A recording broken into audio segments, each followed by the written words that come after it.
Hello বন্ধুরা, শুভ বৃষ্টি ভেজা সকাল। আমাদের এখানে কালকের নিম্নচাপের সৃষ্টির কারণে চারিদিকে দেখো জলমগ্ন। বাড়ির সামনে ছোটোখাটো একটা পুকুরের সৃষ্টি হয়েছে, জল ক্রমশ বেড়েই চলেছে। বৃষ্টি পড়ছেই অনবরত, বাইরে যাওয়ার কোনো উপযোগ নেই, সারাক্ষণই বৃষ্টি হচ্ছে, চারিদিকে জলমগ্ন। বিশেষ করে বাচ্চারা, মানে আমার ছেলেটি বাইরে বেরোতে পারছে না, তার জন্য ওর মন খুবই খারাপ। বলছে মা নৌকো বানিয়ে দাও, একটু বাদেই নৌকো বানিয়ে দেবো।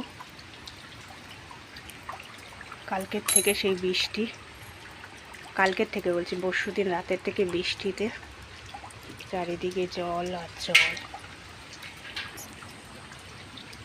ফুল গাছগুলোও পড়ে গেছে ওখানে।